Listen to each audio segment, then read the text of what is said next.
today I'm going to talk about some work that Mertash and I have done to analyze using contrastive learning a type of data that might look a little different to what everyone is kind of used to thinking about. And that is electron microscopy connectomics data. So unlike single cell omics type data, electron microscopy connectomics data tends to look more at large spatial scales and morphologies of cells. But I'll just get into it now and explain a little bit more about what electron microscopy data for connectomics looks like and how we study it, what we'd like to get out of it, and then I'll talk more about our contrastive learning work. Before I go much further, though, I will just pause and once I get my cursor where it's supposed to be. There we go. Okay, so again, this work was done between my effort and Mertash's, and so I just want to thank him for working with me on this project. It's been very fun. So, okay. So some of you may have heard about electron microscopy connectomics, but if you haven't, we'll start by just leveling the playing field there. So in electron microscopy, this is an imaging technique that is special because the mode of contrast is, instead of a light beam, an electron beam. And so in a biological tissue, you scatter electrons depending on the size of your nuclei in the tissue. And so we see something that looks a little bit different than in light imaging. So with any electron microscopy imaging technique, we create contrast through a type of dye that contains heavy metals. So if anyone remembers from high school science, the Rutherford scattering experiment, where you have, an atom with a large nucleus and you're shooting an electron beam at it, the likelihood that the beam of electrons will scatter off the atom depends on the size of the atom. Metals have very large nuclei.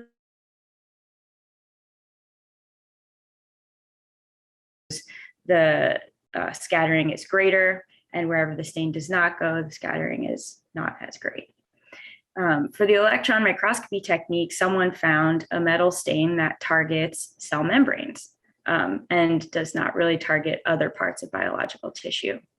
So if we prepare a chunk of brain tissue by staining with this type of metal stain, this is osmium tetroxide, we're able to slice sections of that brain tissue after it's been stained, and then image it with an electron beam. This middle set of cartoons is supposed to represent a set of transmission electron microscopes.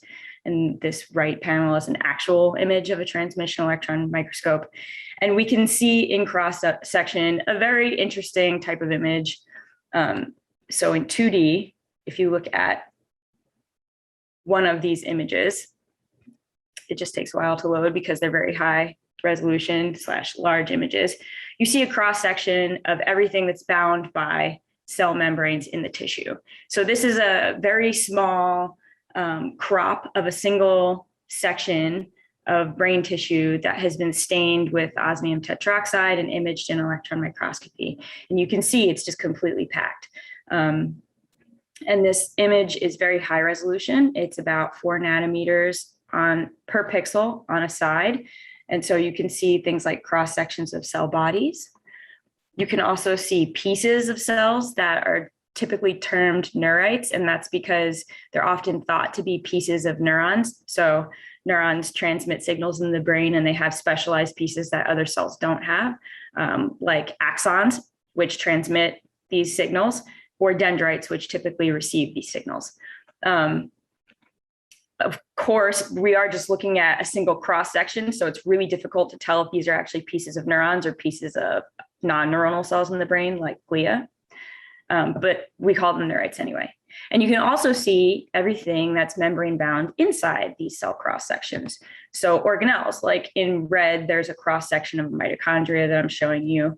And in blue, there's a cross section of the endoplasmic reticulum of this cell, we think, right? So it's very difficult in cross section to really be sure what you're looking at is what you think. So for instance, up in the top left here, there's another cross section of a cell body, and this is the cross section of part of its nucleus. And we don't know if this cell body is the same cell type as this cell body or not. So we're missing a lot of context with just a single electron micrograph in 2D. But as you can see, it's an extremely rich image because, again, all of the membranes and actually some proteins as well are labeled with this contrastive stain. Okay, but if we scale up, as we've done in the last 15 years or so at various labs around the world into 3D, we actually can grow this context a lot. So I just want to show you one example of this. It also takes a while to load. So this is a 3D image volume that we've reconstructed in the lab that I work in, so Sebastian Seung's lab at Princeton. And again, what you see at the back here is a much larger version of a 2D electron micrograph. And you can see there are cross sections of cell bodies like I showed you. There are also lots of neurites, that's the gray stuff back here. And in white, you can see cross sections of blood vessels. So you are just seeing a lot larger scale of this very detailed type of image. But then we've also taken thousands of these images and we've registered them together. And so what you're seeing in this through section axis is the sections themselves. And out of that, we've also been able to color in what's in the data using neural network-based segmentation. And so we've actually been able to pull much larger spatial scales of information out of this data once we scale up to 3D. So what you're seeing here is a full neuron or almost completely full neuron. So I can tell you that just by looking at the morphology of this, that this is an excitatory pyramidal neuron. And this neuron has almost a large part of its axon intact. So my cursor is tracing it. If you can't see that, please let me know. And a near complete dendritic arbor. Great. So based on just the extra context that's in this data set, we can see cell types, we can see everything inside of these cells more or less. And for neurons, we can actually, based on those things we can see how they're interacting with each other, so how they're connected. And I'll just point out before moving on, this data set is actually extremely small in terms of physical size. So this is 140 microns by 250 microns by just under 100 microns. So that is about 1/10 of a millimeter on a side. For comparison, an adult mouse brain, which this is coming from, this is primary visual cortex, is about 10 millimeters by 8 millimeters by 6 millimeters on a side. So this is less than 1/1000th of the mouse brain. So it's very, very small, functionally speaking, but there are hundreds of full cells like this captured in this data. So it's very rich. So what can we actually learn with something that's this small but has many cells? Or what do we hope to learn from this type of data, which we call part of the neural circuitry of an animal or part of its connectome? So with these partial connectomes or pieces of neural circuits, what can we explore? I'm just going to give you some examples to give context here. So the main goal of what we study in connectomics is to get the properties of the circuitry. So that is, what are the cell types and how are they connected?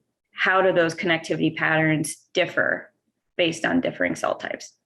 And a short way of saying that is, what is the cell type specific connectivity pattern in the connectome or in a partial neural circuit? So in that data set that I just showed you on the previous slide, we've done some work. We also have some functional data. So we've recorded the activity patterns of some of the excitatory neurons in that data, the yellow ones that I showed you. And this is visual cortex, so they respond to visual stimuli.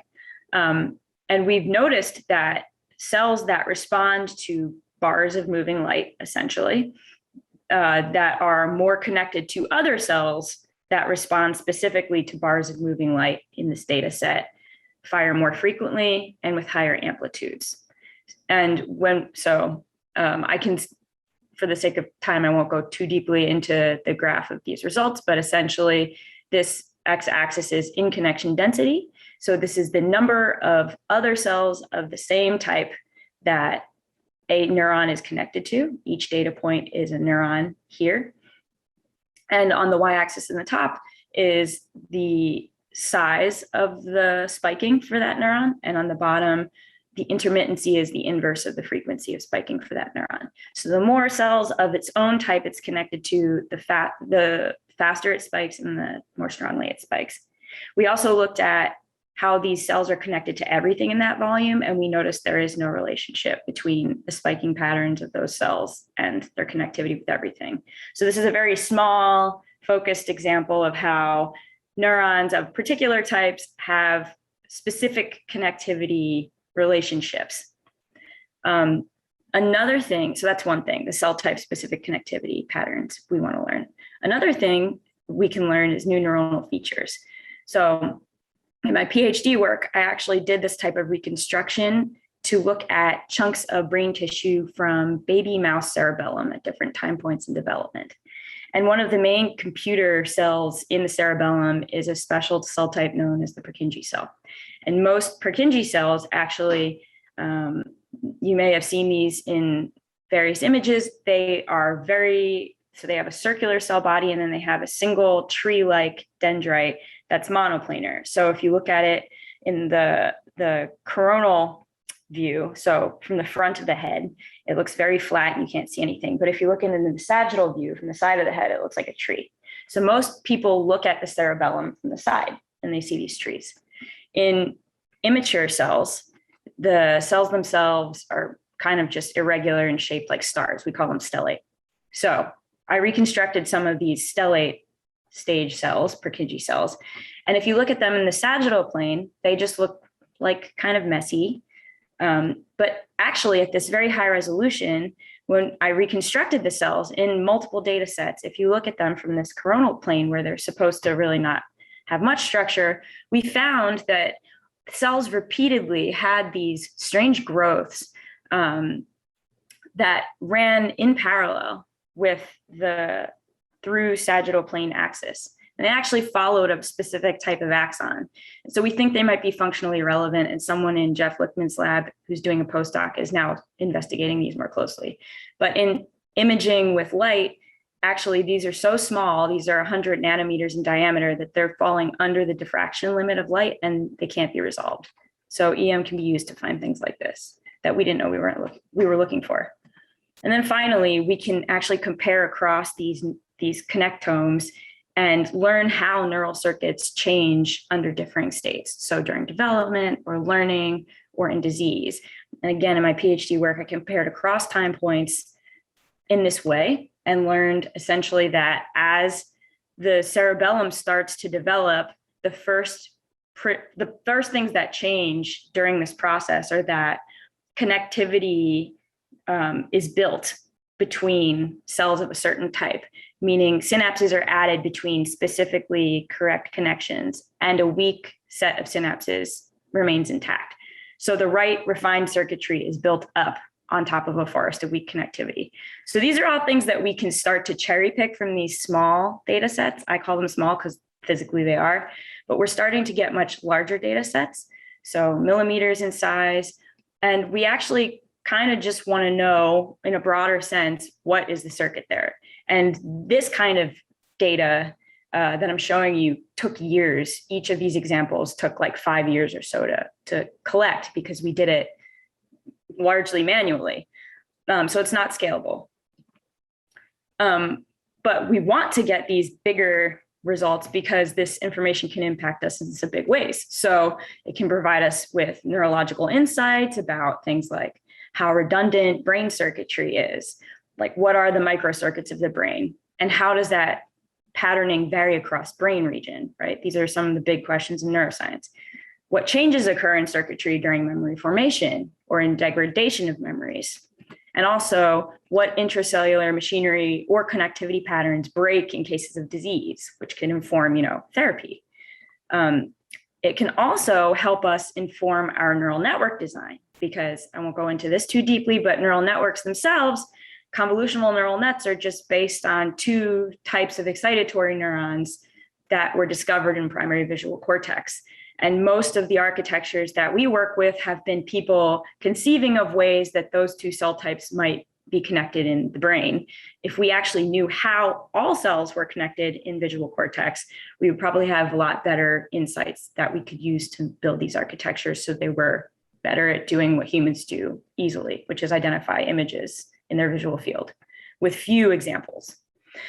So this is why we want to get this kind of information. But to start, we've just tried to bootstrap ourselves in to finding ways of making sense of this, what I call dense neural circuitry at scale. And so what I mean by dense is the following. Just looking back at that data set, if we go through it again, in our small primary visual cortex mouse data, we have, if we just look at the cell bodies in the volume, we have 417 of these excitatory neurons, these pyramidal cells. This is just one example. This is, you're looking at a half cutout of that data chunk. So the left half shows you all the cell bodies in the data chunk, and the right is just one example. And it's the same format throughout this slide. We also have 34 inhibitory neurons with cell bodies in the volume, and we know among them there are various subtypes. And each one of the different colored neurons is an example of a different subtype. And also there are 169 non-neuronal cells. This includes glia and blood-related support cells like endothelial cells and parasites. If we just take the first order question and ask, how are neurons actually connected? We can use these cells to answer questions, but that's not all that's in the data. We actually also have, so this, you're looking at one section of this data set right now with all of the segments that we've generated using our neural networks. And if you zoom in, you can see, again, it's very packed with segments. There are actually 8 million neurites, including those 450 neuronal cells and 169 non-neuronal cells in this volume. And then we also have synaptic clefts that we identified with a different neural network. There are about 3.2 million of those. And we also have mitochondria, which we identified with a separate neural network. There are about 2 million of those. So just to think about this for a second, in this very small data set, if you wanted to look at all of the pieces and just how they were connected, you would start by looking at the synapses. And if you just looked at every synapse for 10 seconds, this would take you 3 years to look at everything in this data set.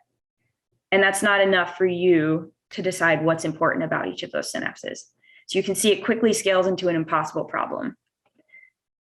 If you knew, we have some ideas about what in the structure of a synapse matters for a function. You might think maybe you could start putting together a picture. But again, it would take you 3 years just to look. So we have a building problem here. So we have hints that the structure of these synapses belies their function. We do think this is true. So for instance, larger synapses, we think transmit signals across neurons more effectively. But we have lots of synapses. They are connecting lots of things of differing types that we may or may not know. And we also don't know what we're missing. What factors might we be missing about these synapses that is important? And how does that vary by cell type? So again, we've just exploded the whole problem. So how do we get around this? So Martash and I were talking about this earlier this year, and we came up with the idea of learning synaptic feature representations. So what is representation? So let's start by just looking at a synapse for a second. So what you're looking at here in purple is a 3D rendering of a piece of an axon in this data. So that's the part of the neuron that sends the signal. In blue, you're looking at the dendrite of a neuron, and that's the piece that receives the signal. And right here in the box is a synapse. And if you look in 3D, this is just a 3D image of axon in purple to dendrite in blue. In the purple side, you can see things like the spots are neurotransmitters inside of synaptic vesicles. On the blue side, you can see maybe a darkening where the two colors are interfacing, and that's a protein net where receptors are. Okay, but overall, this is just a 3D image structure, and then there's a lot of stuff around it. So there's a lot of info there. A representation is a quantification of data that's less redundant and better suited for performing one or more tasks compared to the raw data. So in this case, the raw data is that 3D image, and the representation would be a reduced version of the information in this image. So what could we do if we had a representation of this image that was a good representation of the synapse? We could generate a taxonomy of synapses. meaning we could use that information to classify synapses and then try to figure out what those classifications mean biologically. So more specifically, we can also take these representations and train models to basically map these representations onto annotations or labels that we think are biologically important that measure characteristics of synapses. We can do this for a few synapses, and then we could take those models and use that to project the representations onto new annotations for the rest of the data set. So with a little work, we can use these representations to give us more properties across the entire data set of synapses. And then we can also kind of turn the problem around and explore these representations to see how much of the important stuff we think of from a biological perspective is actually captured in these representations. So I mentioned synapse size. We think that's important. Well, how much of these representations can you build with synapse size as a predictor of the representation? So there's all kinds of stuff that you can do with the representation that helps us moving forward. And I'll talk about this in more detail as I continue, but if anyone has questions, just please speak up. Okay, so that's a representation. How do we get a representation? Because we don't want to tell a network or anything what is important in a representation. We don't know. So what we've done is we've used contrastive learning, which is an unsupervised way of training a neural network to generate some representations. And specifically, we've worked with an algorithm called SimCLR, or a simple approach for contrastive learning of visual representations. And this is an approach that came out in 2020 from Jeff Hinton's group at Google. So in this case, so normally when you would train a neural network to generate feature representations of an image, you would have a set of labels that you're targeting, and you would put input images into the neural network, and you would try to update weights of the neural network such that your output matches the labels. We don't have labels. So instead, what we do is we use the fact that in some images, certain features of them should be invariant, and kind of try to train those features out of the image. So what is remaining is useful features about the image. So here's a cartoon that hopefully starts to explain this idea a little better. So say that you have some natural images, like one of a dog and one of a chair.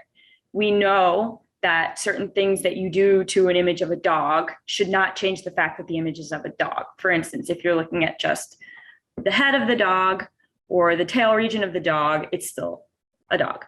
If it's a red image of a dog, it's still a dog. So in the SimCLR algorithm, this kind of idea is taken advantage of. And so for every input image, you morph it according to the set of transformations that you think the object should be invariant under. And you take these morphed or augmented versions of each input image, you pass them through the neural network, and you create a projection of the outputs to a representation vector or feature vector. And then you compute a loss function so that the feature vectors of the same root image, like of a dog, should all be more similar. So they attract each other. So the loss is less when they are more similar. And so that any augmentation of two different images, like the dog and of the chair, should be more different. The feature representation should be different. So the loss grows the more similar those representations are. And for a natural image, so some of the things that basically were explored in the SimCLR paper that are invariant type transformations that can be performed and that work well for training this type of algorithm are things like rotations, cutouts, crops, and resizes, because a dog is a dog if it's big or small, and also intensity variations, as well as things like filtering. So taking this all as kind of inspiration, we thought that we could also apply this to synapses. And I'll just say one more thing about why we wanted to use this, and it's because SimCLR with this whole set of this very simple, actually, it's in the name, but simple principle, right? It has very powerful results. So it can just produce these unsupervised classifications if you just naively take the representations that come out of training of these natural images and you embed them into a low dimensional space so that we can actually see where those vectors lie. You can see that just by looking without any coloring, that vectors of data points, where each data point here is a natural image, are well separated into different groups. And then when you add labels, this is actually a training of a contrastive learning based representation of images from ImageNet. So these are natural images of things like dogs and horses and stuff. So we have the labels for all of these images. And if you actually apply the class labels to these representations, you can see again that each different color, which represents a type of class label, is pretty well separated in space. And if you take some query data points or images from this representation space and you grab its nearest neighbors and just look at those images and see what they are, you actually can see as well from the ImageNet experiment that it picks out with a pretty good accuracy images that are of the same thing and are similar to one another. So just without anything other than training of a network in this way, you can get representations that are really good at separating meaningfully different images. You can also go further with it. This is another reason we wanted to use SimCLR. And you can use semi-supervised classification. So if you have labels or annotations in the case of our synapses, you can take these representations and train models using them, which is what we want to do. So just again, from the SimCLR paper, if you take a SimCLR trained network and then train a linear classifier on it, and again, I believe this might be ImageNet, but I'm not sure, it actually it basically can produce labels that have extremely high accuracies. In this case, they're measured as top 1 accuracy and top 5 accuracy, and it can do much better than other algorithms. And this actually also holds true if you have very, very small fractions of your data set that are labeled. So if you drop the fraction of labeled data and also train linear classifiers in this way, so if you even have as little as 1% of your data labeled, you can still have very high accuracy for labels that come out of these classifiers. And in the middle, I've been showing a cartoon. If you have these clouds of representations, kind of like I showed you in the previous slide, and you actually only have labels for every 1,000, you have 10 labels, it's actually very, very good at classifying everything else. So this is perfect for our Synapse task that we wanted to do. So taking the whole SimCLR approach, we adapted it into what we call SimCLR-Synapse. And so this is kind of not a huge advance from the whole SimCLR algorithm. We just basically replaced the 2D modules with 3D modules so that instead of running on 2D natural images, it can run on our 3D images of synapses. And then we trained it using 100,000 randomly chosen synapses. And I'll just say about the 100,000 synapses, they are random across the data set, except for a set of about 6,000 that are all of the synapses we have from our work in the Seung lab that are annotated and proofread. And those are the synapses that connect all of those neuronal cell bodies in the volume. So we know that their labels are correct. And so those set are not necessarily random, but they do spread across the whole volume. Okay, so before I go through the whole architecture, the way that it looks, just to summarize that, I'll talk about the inputs. So we have input images that we generated as tensors. So each image tensor contains 2 3D image chunks. And the first image chunk, you'll see why we did this perhaps, is just a 3D set of the segmentation itself. So the label for the parts of that synapse. So that means that the presynaptic element, so the axon, is in there as a single label. The synapse area, which we also call the synaptic cleft, is there as a second label. And then the postsynaptic element or the dendrite that's receiving the signal in the synapse is there in the label, and that's it. And those are merged together, so it's a binary mask. So that's one. And then the second image chunk is the EM data itself, but we basically masked it using the segment chunk. And the reason that we do this is based on previous biological results in EM connectomics data. So there's a study in 2015 that was done that looked at everything around a synapse that passes it and if it's likely to interact with it or not. And to first order, most things around a synapse do not seem to really affect synaptic function. Neurons just pass by without really forming any junctions or anything. So we thought as a first step, we should just exclude all of that information because it would be extraneous. So we have these two image chunks. And then for each of these inputs, we apply a series of augmentations that we thought were reasonable for synapses. Okay, so we randomly selected augmentations as compositions of transforms. And so this would be a cartoon of a single input image tensor. And you can see at the bottom here in 3D, that segmentation image really does just look like a 3D rendering of the outer surface of the synapse itself. So this tells you something about the shape of the synapse. And then the EM chunk tells you about the structure of what's in the synapse. And to that, we applied random compositions of things like corner cutouts and shell cutouts that kind of obscure pieces of the shape. So because that should not really be the only thing that is determining features of the synapse. We also changed the amount of EM volume that's visible through mask changes, so dilation of the mask by a varying amount. And then we also performed some intensity distortions in single EM slices of the chunk and across the whole chunk. We applied noise and blur, and we also did some displacements, including flips, and then we just cut out some sections completely as well. So those are the inputs.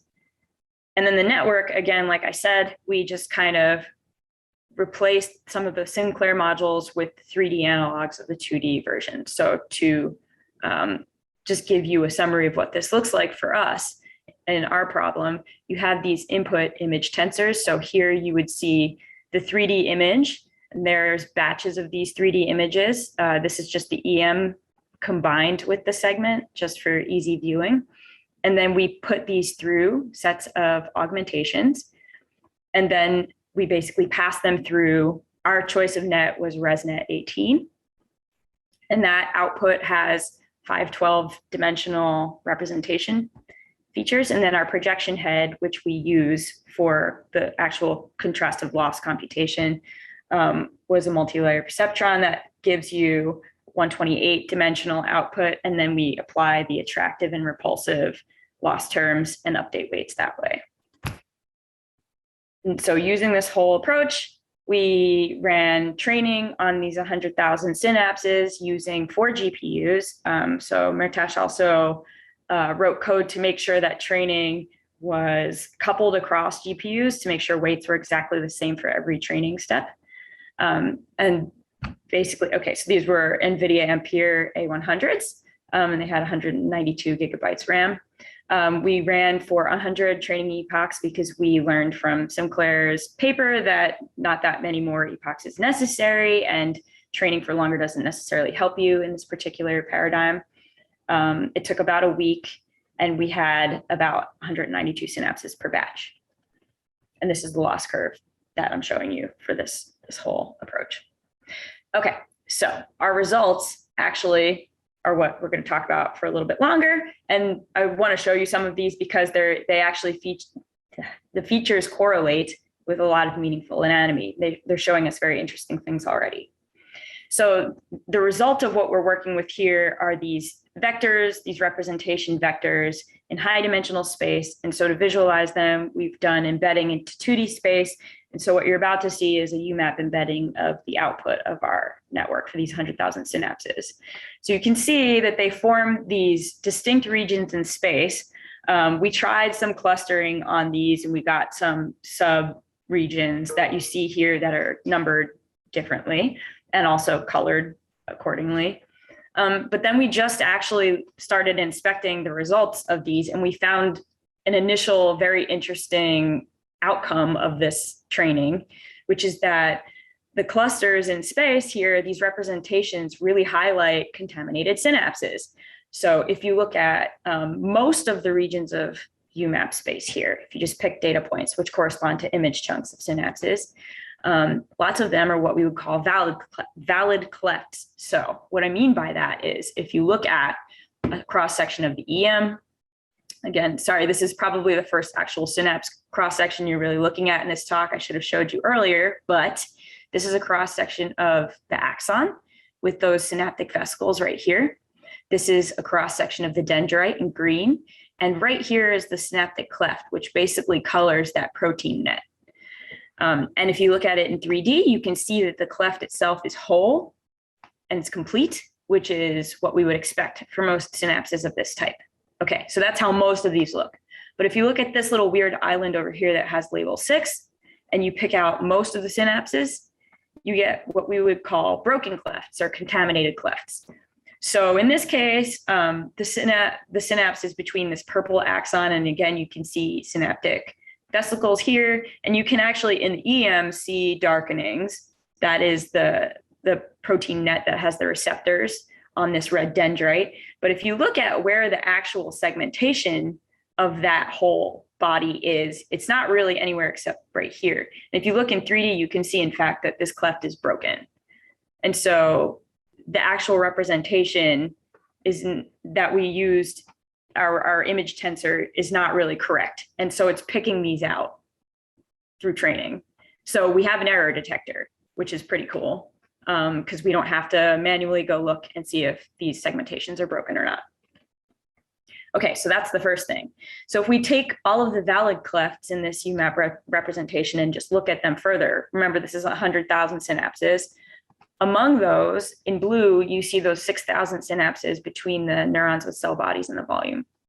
So again, because we have the full cell body that's participating in each of these synapses, we can get exact information about a few things. So these are our annotations or labels. So for 6,000 of these synapses, we have the pre and postsynaptic cell types, which we can just assign by looking at the morphology of the cell. We also have the distances between that synapse to the presynaptic soma or cell body and the postsynaptic soma. And also because, again, ages ago at this point, I told you we have mitochondrial segmentations. We actually have information about the number and volume of mitochondria in those synapses that we had recorded and proofread, because we use these for previous analysis.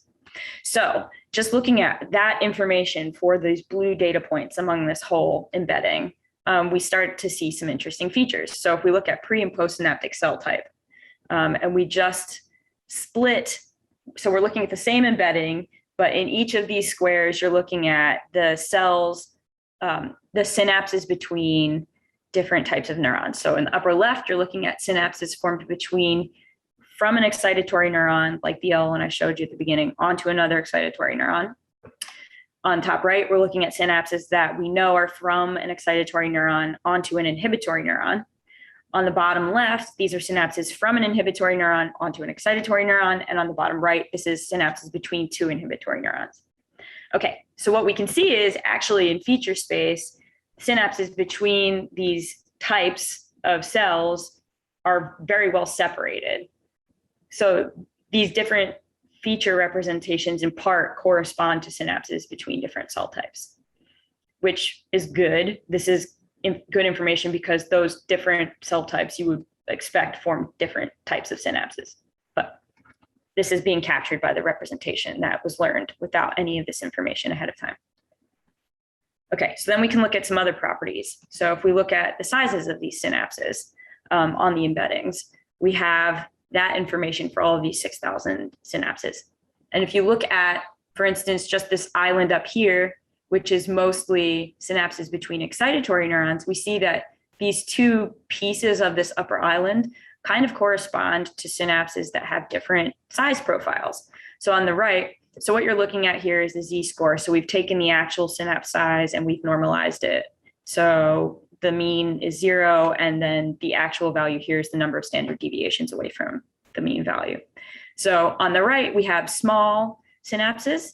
These synapses are smaller, and on the left, in this island, the synapses tend to get larger, and especially as you move to the left on this feature representation, the synapses are very, very large. And actually, biologically, this is kind of interesting because some previous results have indicated that among excitatory neurons, there might be 2 switching states of synapses, small synapses and large synapses, and people have postulated that this could be representations of non-potentiated synapses and potentiated synapses, which would be the larger ones that are basically, I'm sure people who have heard neuroscience for years know about short-term potentiation or long-term potentiation. So if you make cells fire together, their synapses start to get stronger.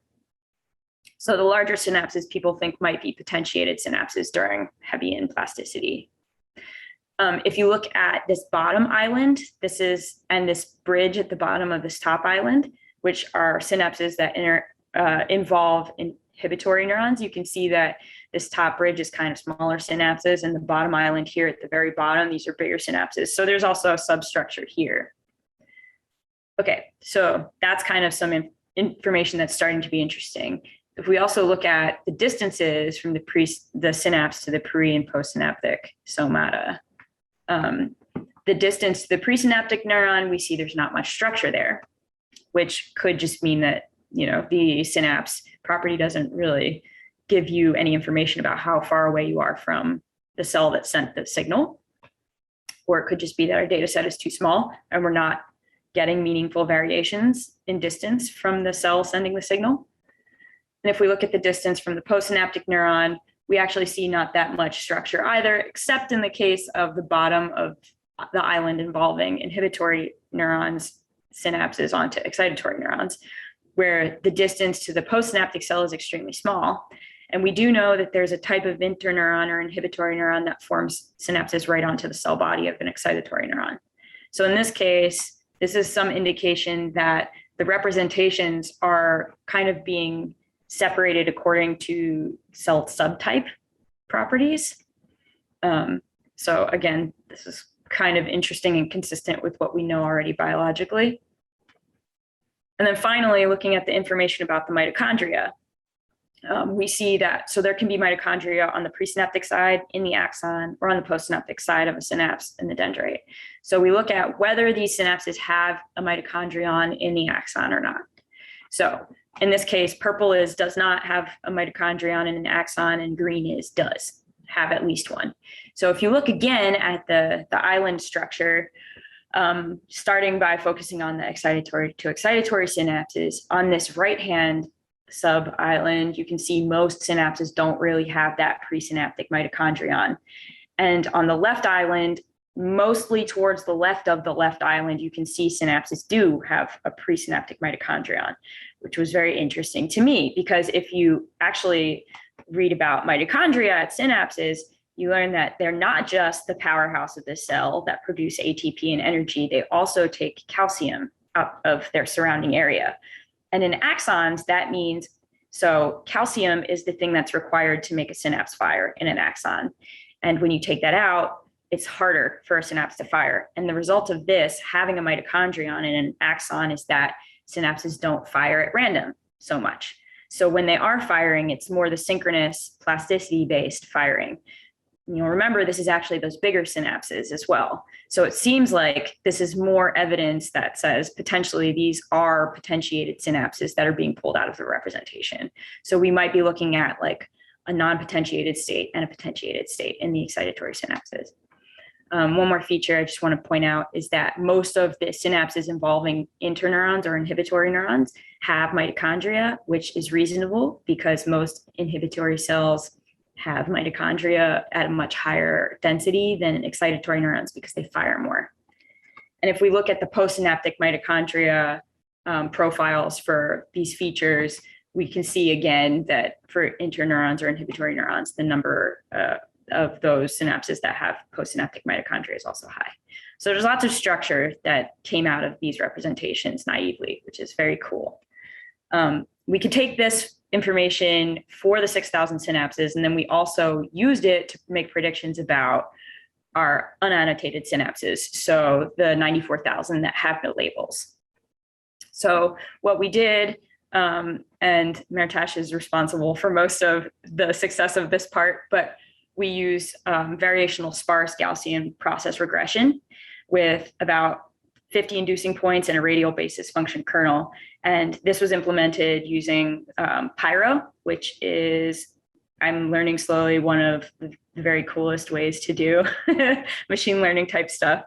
But we basically used this type of regression to find a probabilistic mapping of these representations onto the annotations for this set of 6,000 synapses. And then we used the models that came out of that to predict the labels for the rest of the 100,000 synapses. And then we looked at accuracies. And so when we do that, for each of the properties that I talked about earlier, we get fairly high predictability or good accuracy. So it varies somewhat. But for presynaptic cell type, we can do very well. So we can get 97% accuracy, more or less.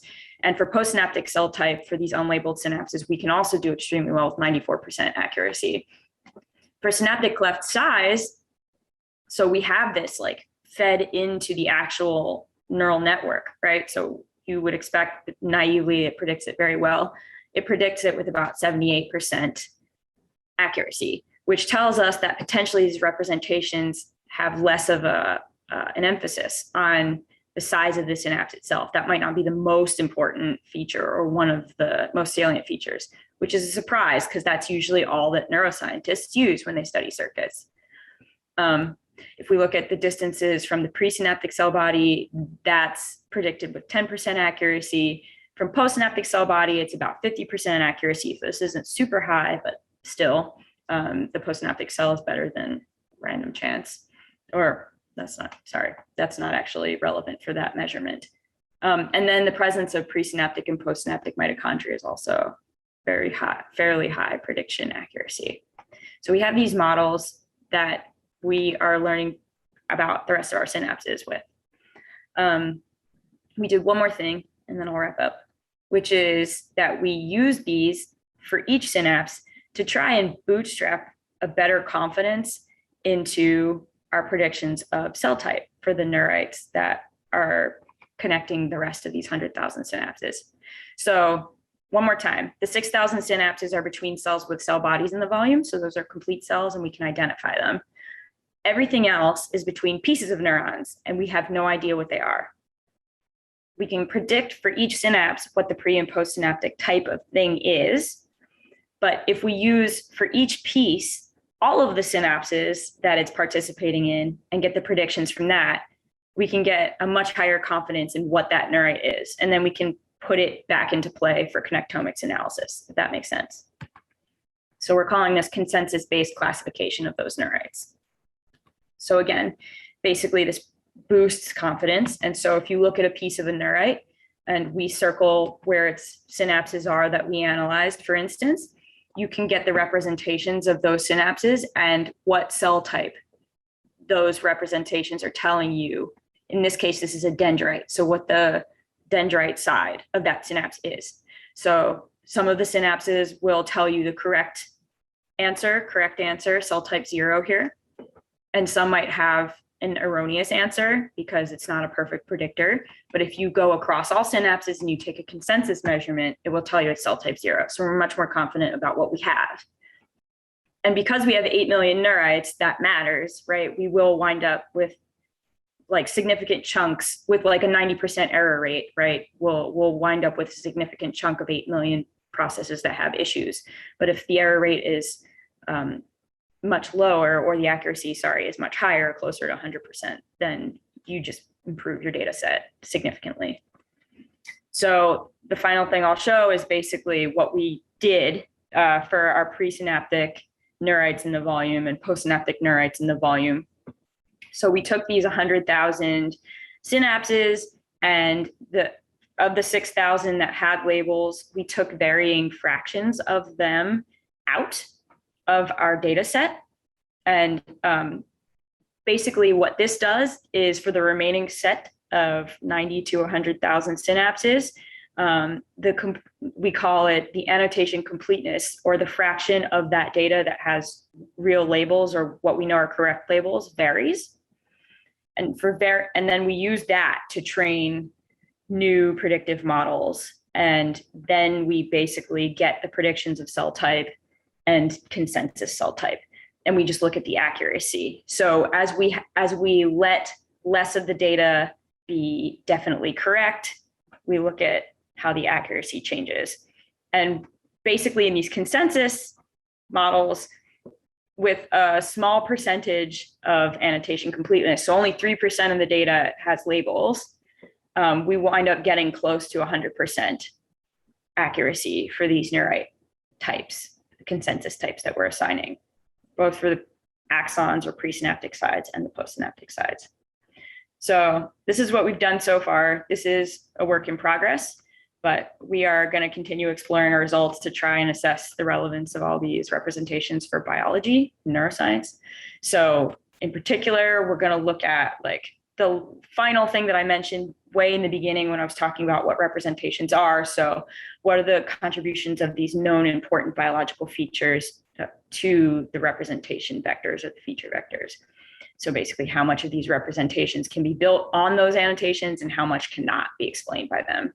So our approach for this going forward is going to be to take these representation vectors and do principal components analysis on them, take the first few relevant principal components and go along these vectors, or basically just look at a low dimensional representation of those principal components, get synapses along the vectors and see how do they change, or how can those vectors be built or predicted by the annotations, and what unexplained variance is there, and can we start to look at synapses and guess what might be the differing factor that we're missing, although that will probably be much more involved future work. And yeah, this leads to an open question, like how do we interpret this unexplained variance or the unexplained components of these representations? Just to summarize some of our insights, by generating these unsupervised representations of synapses, we can now scalably create a fuller picture of our partial connectome in this very small data set. So we can identify cell types, not just for the cells with cell bodies in the volume, but for those neurites in the volume that don't have cell bodies. We can study the connections between millions of synapses now, instead of just thousands. And the thousands that I talked to you about, the 6,000, that took 2 years of proofreading work across a team of 10 people. So that was very hard one. I glossed over it, but like this is a huge win for us that we can do this now. We can also learn about how these things now vary based on cell type. And just to go over some of the specifics that we found in primary visual cortex of mouse, we have these different flavors of synapses. And so between different types of neurons, excitatory and inhibitory, and those synapses have distinct feature representations. And that these representations show that between excitatory neurons, there might be two states, potentiated and non-potentiated. That inhibitory synapses tend to involve mitochondria, which is verifying something we thought from fluorescence imaging. And that a distinct subtype of inhibitory to excitatory connection involves synapses very close to the cell body, so that these representations also have subtype-based features. And with that, I'd just like to acknowledge everybody who went through this work with us over the last 10-ish years. So Princeton helped with the imaging of the data, the Allen Institute generated the EM samples, Baylor College of Medicine got the activity data for this data set. Friends at the Broad helped with this data analysis and learning extravaganza. And then our funding sources have been IARPA and the NIH. And with that, thank you for your attention.